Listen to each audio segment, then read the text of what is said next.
नमस्ते। हिमाचल में एक बार फिर से आपका बहुत स्वागत करते हैं। न्यूज़ 18 से एक्सक्लूसिव बातचीत में कांग्रेस नेता जयराम ठाकुर को लेकर जो बयान दिया उससे सियासी गलियारे में खलबली मच गई है। विक्रमादित्य सिंह ने जयराम ठाकुर को कांग्रेस में आने का ऑफर देते हुए एक बड़ी बात कही, जिसमें जवाब में शिमला ग्रामीण सीट से विक्रमादित्य को टक्कर दे रहे बीजेपी के रवि मेहता ने उनसे भी बड़ी बात कह दी। दोनों नेताओं के बयान से सियासी पारा बहुत ऊपर जा चुका है।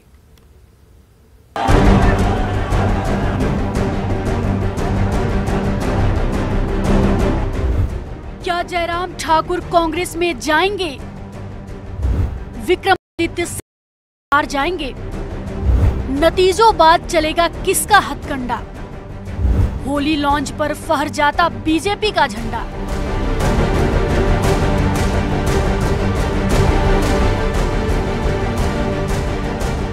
बात कांग्रेस नेता विक्रमादित्य सिंह ने शुरू की थी।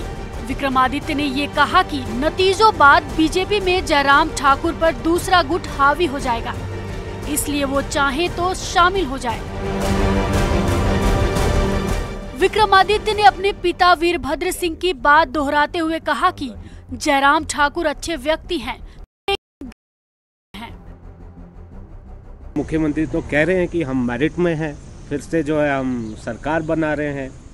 मुख्यमंत्री जो है मन जो है दिल बहलाने के लिए जो है अच्छे गालिब ख्याल अच्छा है, मगर वो ख्याल केवल 8 दिसंबर तक ही रहेगा।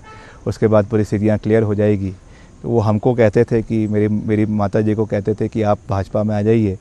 अब ऐसे परिस्थिति बनेगी कि 8 के बाद हम उनको कांग्रेस में बुलाने के लिए निमंत्रण भेजेंगे, और हो सकता है कि जिस पर जो परिस्थितियाँ बन रही है दूसरा गुट उनके ऊपर हावी होता जा रहा है, तो ऐसा ना हो उनको कहीं पड़े। आएंगे तो हम उनका स्वागत करेंगे। नहीं, इसको हम जो है पूरी संवेदनशीलता से लें, आपके इस बयान को कैसे लें?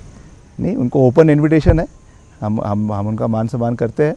तो अगर वो हमको इन्विटेशन दे रहे थे, हम उल्टा इन्विटेशन उनको दे रहे हैं कि 8 के बाद तो आप खाली हो जाएंगे, तो दूसरे लोग आपके ऊपर हावी होने शुरू हो जाएंगे।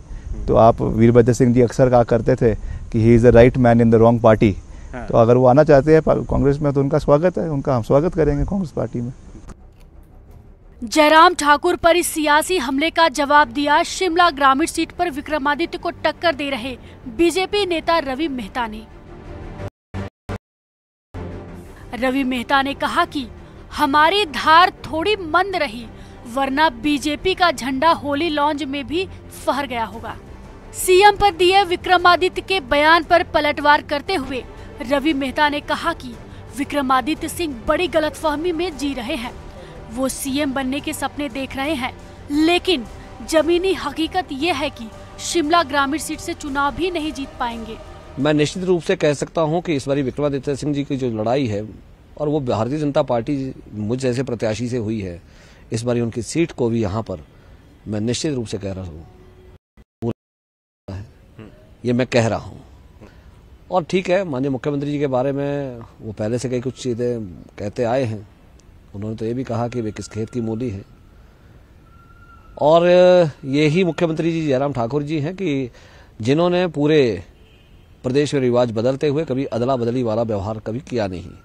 उनके परिवार से भी नहीं हुआ, और एक समय हमें भी लगता था उन परिवार के अंदर में कभी शायद यही यहाँ आकर करके होली लॉन्च के अंदर में भारतीय जनता पार्टी का ध्वज लग जाए, ये हमें लगता था। इसलिए वो धार हमारी भी थोड़ी मंद रही, परंतु अब जब चुनाव में सीधे आए तो ये धार हमारी तेज हुई है। और अब उनका जो कहना है कि 8 तारीख के बाद में परिणाम क्या होंगे, मैं भी आश्वस्त हूँ भारतीय जनता पार्टी प्रदेश में सरकार बनाएगी, और यहाँ शिमला ग्रामीण के अंदर में मैं निश्चित रूप से भारतीय जनता पार्टी का प्रत्याशी जीत करके जयराम जी को मजबूत करेगा। और जो न्योता उन्होंने मुख्यमंत्री को दिया है कांग्रेस में आने के लिए, हम जानते हैं कि भी ये आइडियोलॉजिकल वॉर है हमारी। कभी कांग्रेस के लोग तो यहाँ आ सकते हैं, हमारा वहाँ गया कम ही है। वैसे कौन कितने पानी में, इसका हिसाब जनता ने 12 नवंबर को कर दिया है, जो 8 दिसंबर को नतीजों के बाद हर किसी को मालूम हो जाए। रणवीर सिंह, न्यूज़ 18 शिमला। ईवीएम में छेड़खानी को लेकर कांग्रेस का शक बरकरार है। पार्टी ने सभी कार्यकर्ताओं से 8 दिसंबर तक अपने अपने इलाके में स्ट्रांग रूम पर कड़ी नजर रखने की अपील की है, जिसके बाद किन्नौर के रिकांगपिओ में कांग्रेस कार्यकर्ताओं ने स्ट्रांग रूम के बाहर डेरा डाल लिया है। कार्यकर्ताओं ने स्ट्रांग रूम के पास ही तंबू लगा लिया है, जहां से 24 घंटे स्ट्रांग रूम में आने जाने वाले लोगों पर नजर बनाए हुए हैं।